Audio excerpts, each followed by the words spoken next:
Bueno, empecemos entonces con la clase 6. Vamos a ver un último ejercicio de sistemas de presiones múltiples.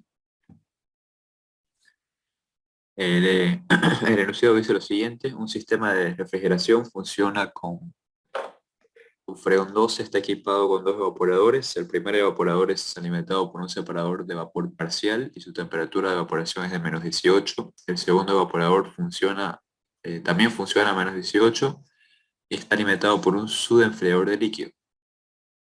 La temperatura del líquido subenfriado es de 21 grados centígrados. El separador y el enfriador funcionan a 4,5 grados centígrados. Para efectuar la compresión se dispone de dos compresores con arreglo en paralelo. Se sabe además que la temperatura del condensador es de 45 grados centígrados y que la capacidad en ambos evaporadores es la misma. Nos pide determinar el coeficiente de operación. Bien, ese sería el esquema para este enunciado. Si nos fijamos bien, nos está diciendo que tenemos un separador y un subenfriador de líquido, pero ambos funcionan a la misma temperatura. Entonces, con eso nos da a entender de que podemos utilizar el mismo equipo con esa doble función, que tenga esa doble función, que sea un separador de vapor parcial para un evaporador y que sea un subenfriador de líquido para un segundo evaporador. Ambos evaporadores funcionan a la misma temperatura. Entonces algunos dirán, ¿y si funcionan a la misma temperatura, para qué tener dos evaporadores? Bueno, esto es para tener dos cámaras de refrigeración, ¿no? Tal vez queremos tener dos espacios de refrigeración separados para guardar dos sustancias distintas o ese tipo de aplicaciones. Bien, nos está dando el dato de la temperatura del líquido subenfriado. Siempre que tengan un ejercicio de subenfriamiento, es muy importante que tengan el dato de la temperatura. Para determinar ese estado subenfriado vamos a necesitar algo más que solo el dato anterior de la presión. Y por último nos está diciendo que tenemos un sistema con compresión en paralelo. Eh, Así sería el arreglo en paralelo en este caso. Sabemos que este vapor está a la presión intermedia, por lo tanto se comprime directamente hasta la presión más alta del sistema, y como los evaporadores funcionan a la misma temperatura, ambos flujos pueden mezclarse y comprimirse en un mismo compresor. Bueno, ese sería el esquema entonces para este enunciado. Comencemos a ver cómo sería el diagrama presión-entalpía. Como siempre, la salida del condensador es líquido saturado seco. Entonces, para nosotros ese va a ser el estado 1. La salida del condensador es líquido saturado seco. Lo ubicamos en la línea de líquido saturado seco sobre la presión, ¿no? En el punto de la presión del condensador, que es la presión alta del sistema. En ese punto estaría el estado 1. El estado 2 es una mezcla, es la salida de esta válvula de expansión. Esa mezcla está a la presión intermedia, entonces por eso la línea es segmentada y el estado 2 está en ese punto, en una zona de mezcla sobre la línea de presión intermedia. Luego de, luego de expandirse en esta válvula, el refrigerante ingresa al separador, al depósito separador, que funciona como separador de vapor para un evaporador y como subenfriador de líquido para el otro evaporador, ¿no? Entonces el refrigerante ingresa a esa cámara y se separa en vapor saturado seco y en líquido saturado seco, ¿no? Ambos a la presión intermedia, a la misma presión. La presión se mantiene, lo único que está sucediendo es la separación en ese punto.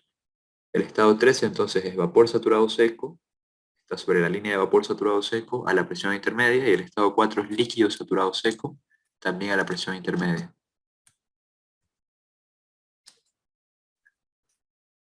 Bien, sigamos. El líquido saturado seco que sale del depósito separador se envía al primer evaporador, pero como como es un proceso de separación parcial, sabemos que tiene que haber una expansión, ¿no? Antes de llegar al evaporador. Hay una nueva caída de presión y entonces el estado 5 está sobre la línea de presión de los evaporadores en la zona de mezcla. Ingresa como mezcla al evaporador. Cuando nos digas, recordemos, ¿no? Cuando es separación parcial, sabemos que al evaporador va a llegar una mezcla. Cuando es separación total, al evaporador solo va a entrar líquido. Y líquido saturado seco en el mismo estado que está en el depósito separador, ¿no? En el caso de la separación total. ¿Qué quiero decir con el mismo estado? En las mismas condiciones, en la misma presión, ¿no? Cuando es separación total no tenemos esta válvula, no hay una nueva caída de presión. También se conoce como evaporador inundado, cuando, cuando es un proceso de separación total. Bien, volvamos a este ejercicio. El estado 5 entonces es una mezcla a la presión de los evaporadores. Esa mezcla es la que ingresa al evaporador 1, absorbe calor, luego de absorber calor sale como vapor saturado seco. Como siempre, del evaporador va a salir como vapor saturado seco a la misma presión. Entonces el estado 6 es un vapor saturado seco a la presión del evaporador. Bien, ahora sigamos la línea del subenfriamiento, ¿no? El refrigerante, antes de entrar a esta válvula, parte del refrigerante se separa y circula por un conducto independiente. En ese conducto ingresa también sin mezclarse, ingresa al depósito separador e intercambia calor al circular por este conducto y luego de ese intercambio de calor, sale como un líquido subenfriado, ¿no? Bien, entonces el estado 1' es un líquido subenfriado a la misma presión del condensador. No hay una caída de presión porque no se están mezclando los fluidos. No es necesario que se mezclen, por eso no es necesario que caiga la presión. Simplemente de manera independiente están intercambiando calor. Es un intercambiador de calor separado, ¿no? Un conducto separado. Bien, ese es el estado 1', entonces está a la presión del condensador y es un líquido subenfriado. Ese líquido subenfriado es el que se envía al segundo evaporador. Obviamente antes de entrar al evaporador tiene que caer la presión hasta la presión de evaporación. Una vez cae la presión entra a la zona de mezcla. El estado 7 es una mezcla, es la salida de la válvula de expansión. Y eso es lo que ingresa al segundo evaporador y sale del segundo evaporador como vapor saturado seco. Como el estado 6 y el estado 8 están en las mismas condiciones, pueden mezclarse en las mismas condiciones de presión, ¿no? Y en este caso ambos son vapor saturado seco. Pero eso no sería una condición que ambos sean vapor saturado seco. Aunque estén a la misma presión es suficiente para que dos fluidos se mezclen, ¿no? Para que haya una mezcla. Y obviamente que no hay diferencias de densidades. Bueno, el estado 9 entonces es la mezcla entre el estado 6 y el estado 8. Es un vapor saturado seco también, porque es producto de la mezcla de dos vapores saturados secos. El estado 9 ingresa al compresor conocido como baja presión en este caso. ¿Por qué de baja presión? Porque estamos comprimiendo desde la presión más baja hasta la presión alta del sistema. De baja presión porque es alimentado por la presión más baja del sistema. Ingresa vapor saturado seco, se comprime isoentrópicamente, estas son líneas de entropía constante, y sale del compresor como vapor recalentado. El estado 3 es el que alimenta al compresor de alta. El refrigerante ingresa también en ese caso como vapor saturado seco y sale como vapor recalentado en el estado 11. El estado 10 y el estado 11 están a la misma presión, pueden mezclarse, ambos son vapor recalentado, entonces van a dar como resultado un estado intermedio que es el estado 12, que es un vapor recalentado también, y ese es el estado que va a ingresar al condensador y va a salir como líquido saturado seco y con eso se cierra el ciclo. Bien, un detalle importante es remarcar las líneas de intercambio de calor, ¿no? Aquí tenemos un intercambiador de calor, un subenfriador, entonces tenemos que marcar dónde se pierde y dónde se gana calor, ¿no? En este caso, ¿quién está ganando calor? El líquido saturado seco. Tenemos que marcar, inicia la línea en ese punto y termina en ese punto. Está más abajo, no sé, que esté más abajo no significa que esté a diferente presión. El hecho de que inicie en ese punto y termine en ese punto indica que es a la presión intermedia. Pero para tener una línea que resalte, hacemos esto, ¿no? como una línea, semicírculo más o menos, e indicando el flujo de calor con una flecha.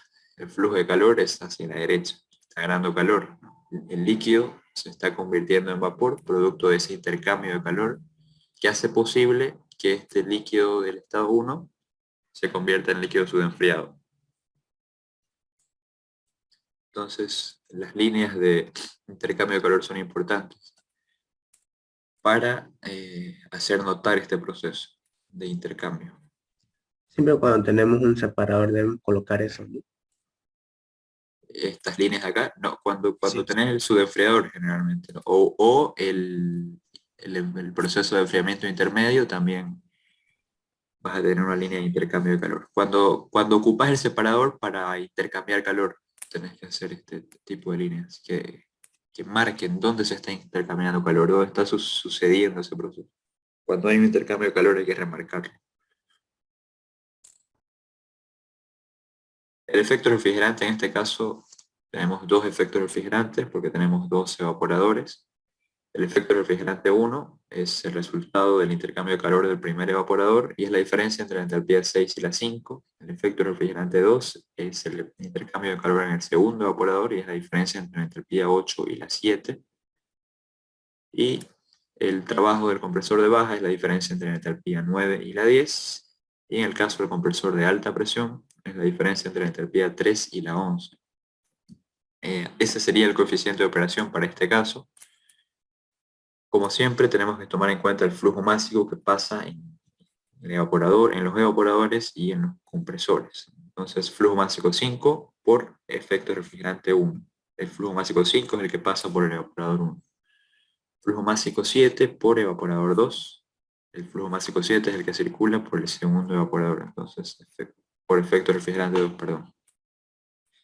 Sobre el flujo másico 9 por el valor absoluto del trabajo de compresión de baja presión, del compresor de baja presión, más flujo másico 3 por el valor absoluto del trabajo de compresión del compresor de alto, del compresor de alto. Siempre es importante hacer este balance inicialmente para saber qué entalpías vamos a usar en el coeficiente de operación, que es lo que nos pide el enunciado, ¿no? Determinar el coeficiente de operación. Esto nos permite, en este caso, ver que la entalpía 12 no la vamos a necesitar para nada, ¿no? Entonces no vamos a perder tiempo definiendo probablemente ese último estado, porque no las vamos a usar en el coeficiente de operación.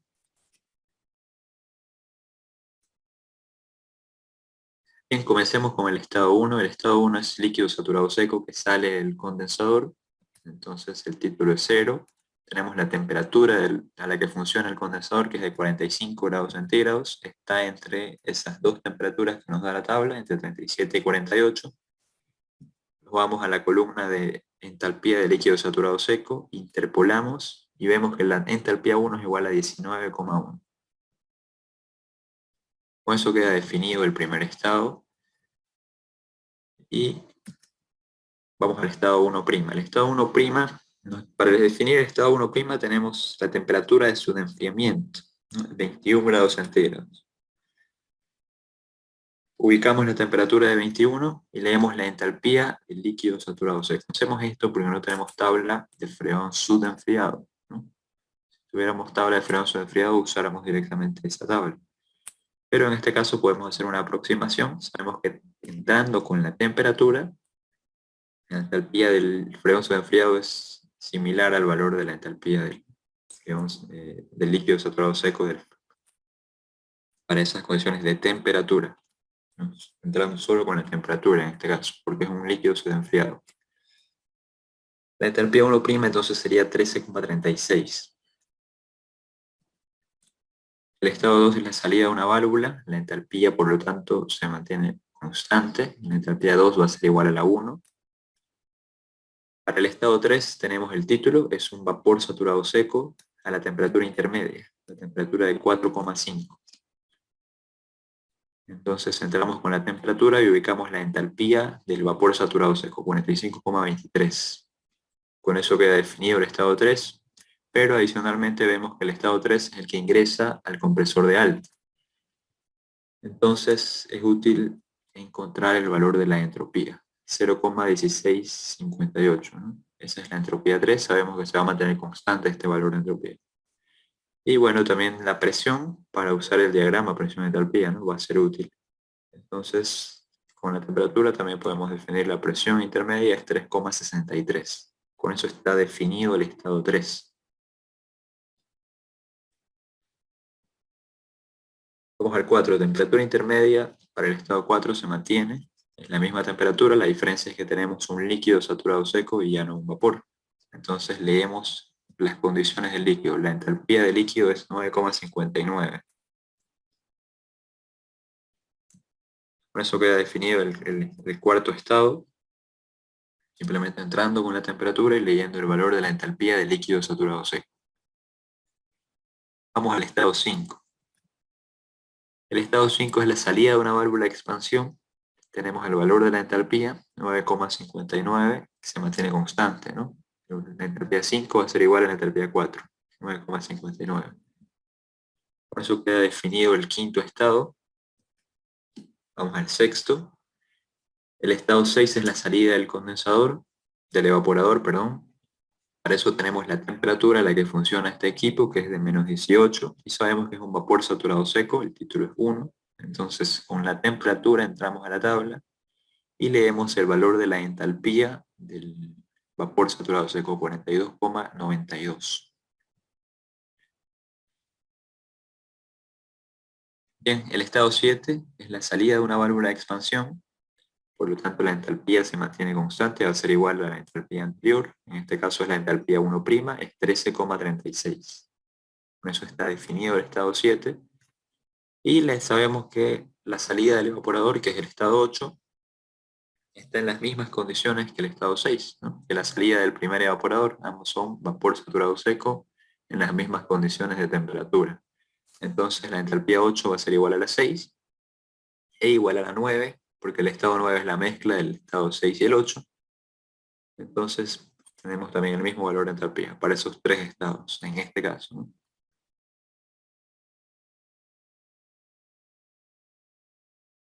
Bien, esas son las condiciones del estado 9, son las mismas que del estado 6 y del estado 8. La temperatura es de menos 18 y el título es 1.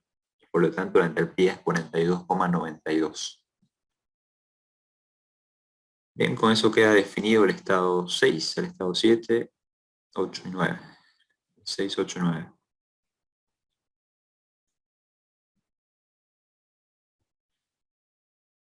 Necesitamos el valor de la entropía porque el estado 9 es el que ingresa al compresor, ¿no? Sabemos que en la compresión la entropía se mantiene constante, necesitamos ese valor para entrar al diagrama y hallar las condiciones del estado recalentado, ¿no? La entropía de salida del compresor. Entonces la entropía del estado 9 con la temperatura, leemos la entropía del vapor saturado seco. La entropía es 0,168 y la presión, ¿no? La presión es 1,67. También entrando con el valor de la temperatura de menos 18. Esos dos datos más vamos a usarlos para usar el diagrama presión-entalpía. Bien, ahora definamos el estado 10. Del estado 10 conocemos la presión. La presión del condensador es 11,14, la encontramos con la temperatura, que era 45, ¿no? Con la temperatura en la que funciona el condensador, definiendo el estado 1, encontramos ese valor de presión. La entropía 10 va a ser igual a la 9. Sabemos que es un proceso isoentrópico de 0,168.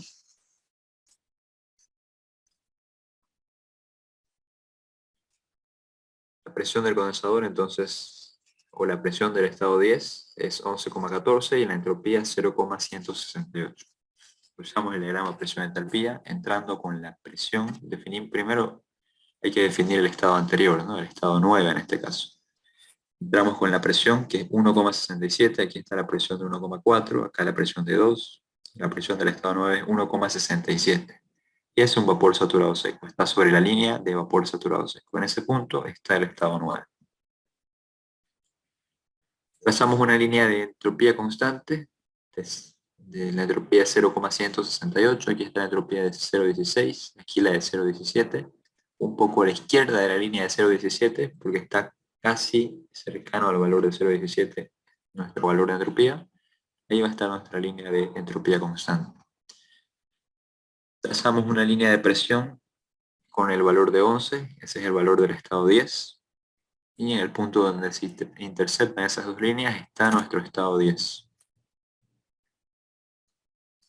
Trazamos una línea vertical y leemos el valor que nos interesa, que es el valor de la entalpía, ¿no? Aquí está el valor de 50 y un poco a la derecha está el valor de la entalpía 10, 51. Entonces, esa sería la entalpía del estado 10, 51 kilocalorías por kilogramo. Ahora vamos al estado 11. Para el estado 11 tenemos la misma condición de presión, pero una diferente entropía, ¿no? La entropía del estado 11 es 0,165. La otra era 0,168, ¿no? Esta va a estar a la mitad de estas dos líneas. Otra diferencia es el estado que ingresa al compresor. Sabemos que es el estado 3. Y el estado 3 está a la presión intermedia. Era 3,57, si no me equivoco. Entonces, este es el valor de 3 y este es el valor de 4. En el medio va a estar el valor de nuestra presión. También sobre la línea de vapor saturado seco, porque es un vapor saturado seco. Ahí va a estar el estado 3. Trazamos una línea de entropía constante que está entre el valor de 0,16 y 0,17, es decir, entre estas dos líneas está nuestro valor de entropía un poco más a la derecha del medio, ¿no? Y trazamos una línea horizontal en el punto de presión de 11,14, que es la presión del estado 11. Aquí está la presión de 10 y acá la de 14, ¿no? Un poco más arriba de la presión de 10 va a estar la presión de 11,14. Y en ese punto va a estar el estado 11. Trazamos una línea vertical y leemos el valor de la entalpía. En este caso cae en el valor de 50. Entonces la entalpía 11 es 50 kilocalorías por kilogramo. La entalpía 10 era 51.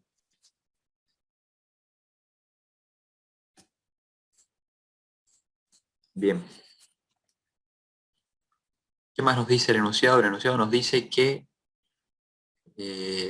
las condiciones, la capacidad de ambos evaporadores es igual. Esto nos va a ayudar a definir una relación de flujos másicos, porque no nos está dando la capacidad de ningún evaporador, pero conocemos el dato de que las capacidades son iguales, ¿no?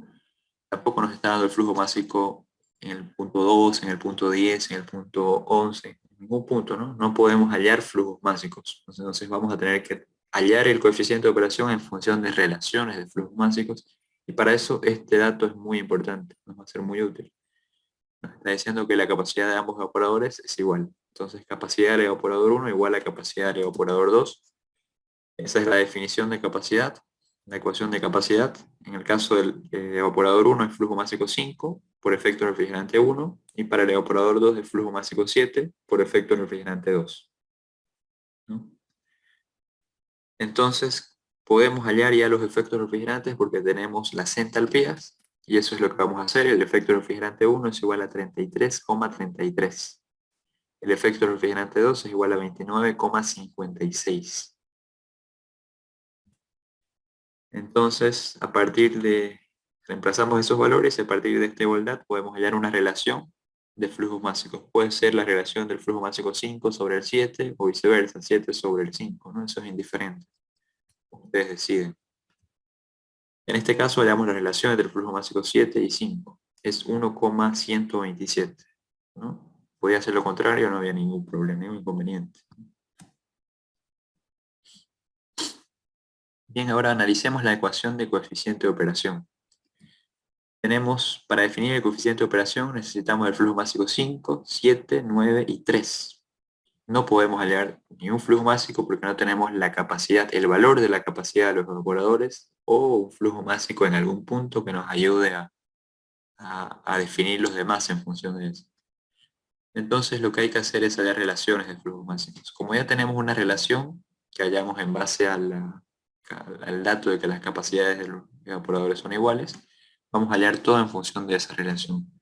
Entonces, espero que hicimos acá, notamos la relación entre el flujo másico 7 y 5. Entonces, para el coeficiente de operación vamos a dividir todo entre flujo másico 5 para aprovechar que ya tenemos este valor y simplificar el valor de acá. Si hubiéramos hallado en el caso anterior la relación entre el flujo másico 5 y 7, tendríamos que dividir todo entre el flujo másico 7, ¿no? Para aprovechar el valor que encontramos anteriormente y simplificar uno de los flujos máximos. Entonces, con esto logramos que se simplifique la relación entre el flujo másico 5 y 5 se simplifique, se haga 1, que es solo el valor del efecto refrigerante 1. Este valor ya lo conocemos, la relación entre el flujo másico 7 y 5 es igual a 1,127, si no me equivoco, sí, 127. Entonces solo nos quedaría ya la relación entre el flujo másico 9 y 5 y la relación entre el flujo másico 3 y 5. Para eso vamos a hacer un balance de masas. Analizando nuestro ciclo, vemos que el flujo másico 1 es igual al 12, vemos que el flujo másico 1' es igual al 7 y es igual al 8, ese es el flujo que circula por el evaporador 2. El flujo básico 4 es igual al 5 y al 6, ese es el flujo que circula por el primer evaporador. El flujo básico 3 es igual al 11, es el vapor que pasa por el compresor. El flujo básico 9 es la suma del flujo básico 6 y 8, ¿no? Es la mezcla en este punto, antes de la compresión, a la salida de los evaporadores. El flujo básico 9 es igual al 10, es el flujo que pasa por el compresor de baja presión. Y con eso quedan cubiertos todos los flujos básicos del ciclo. El flujo básico 12 faltaba, ¿no? Es la suma entre el flujo básico 10 y 11.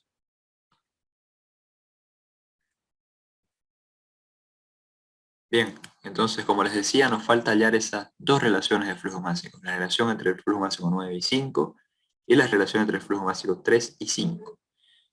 El flujo básico 9, analizamos primero entonces el flujo básico 9, es la suma entre el flujo básico 6 y 8, ¿no? Entonces, como ya conocemos un flujo básico en función del flujo básico 5, vamos a poner todos los demás en función del flujo básico 5, es lo que tenemos que encontrar. Dividimos esta ecuación entre el flujo básico 5 y de esta manera vamos a poder hallar la relación entre el flujo básico 9 y 5, ¿no? Es la suma entre el flujo básico 6, la relación entre el flujo básico 6 y 5, más la relación entre el flujo básico 8 y 5. Si nosotros analizamos nuestro ciclo, el flujo básico 6 es igual al 5, entonces esta relación se va a simplificar, va a quedar en 1, y el flujo básico 8 es igual al 7.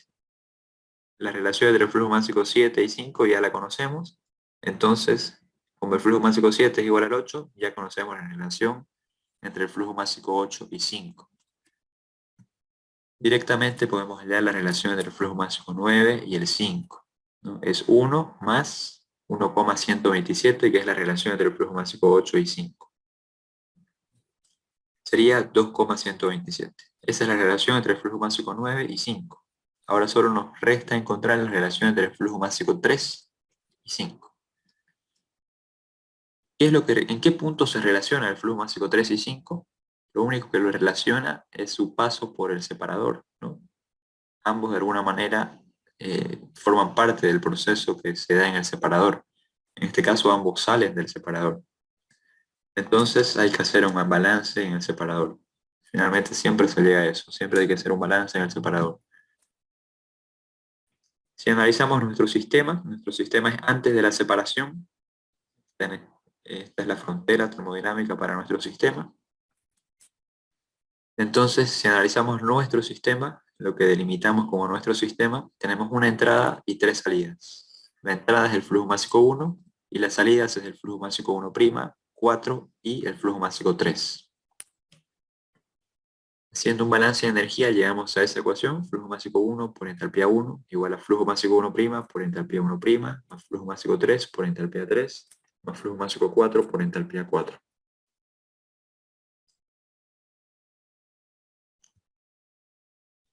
Es igual el flujo básico 1, es igual a la suma entre el flujo básico 1', el flujo básico 3 y el 4. Entonces, reemplazamos ese valor para tener una incógnita menos. Distribuimos el valor de la entalpía, los valores de entalpía no los podemos mover porque no son equivalentes. Lo que son equivalentes son algunos flujos básicos, ¿no? Entonces distribuimos el valor de entalpía para el flujo básico 1', el flujo básico 3 y el 4. Así nos queda la ecuación. Podemos reacomodar la ecuación para poder factorizar. En este caso nos interesa tener una relación entre el flujo básico 3 y el flujo másico 5 de alguna manera, ¿no? O encontrar directamente el valor del flujo, la relación entre estos flujos despejando la ecuación. Por eso ponemos a la izquierda el flujo másico 3, lo separamos de los demás, porque de alguna manera es nuestro valor objetivo, ¿no? Podemos factorizar los flujos másicos, aprovechando que son iguales, producto de la reorganización de la ecuación, nos queda así.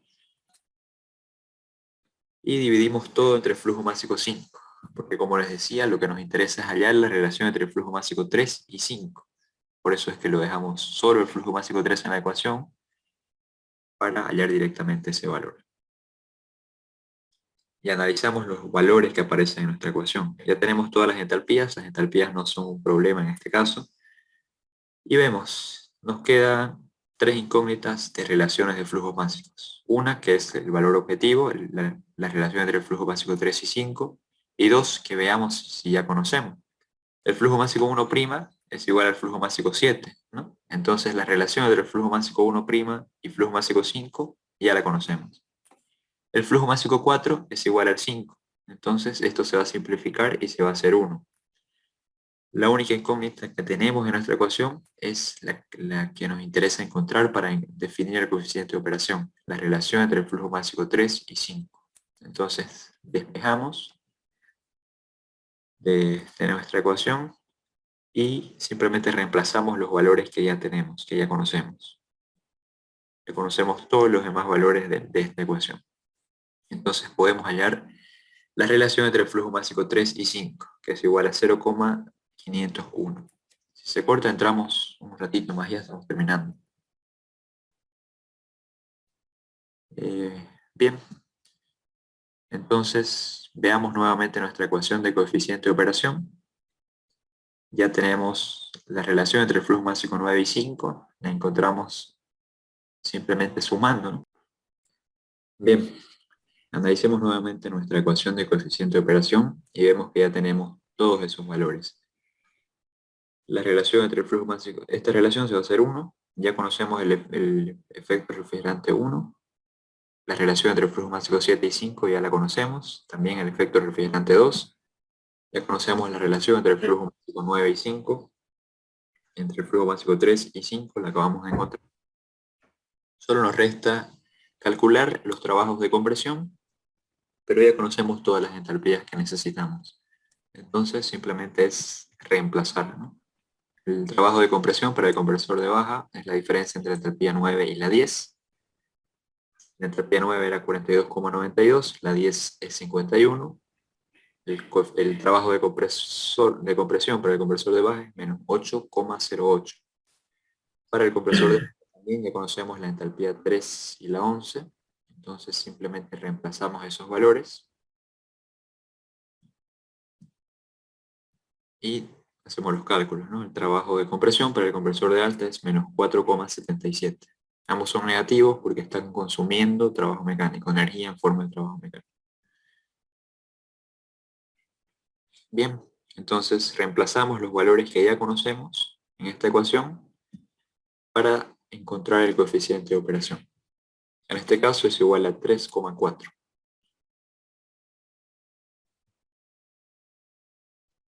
Y con eso queda resuelto el ejercicio.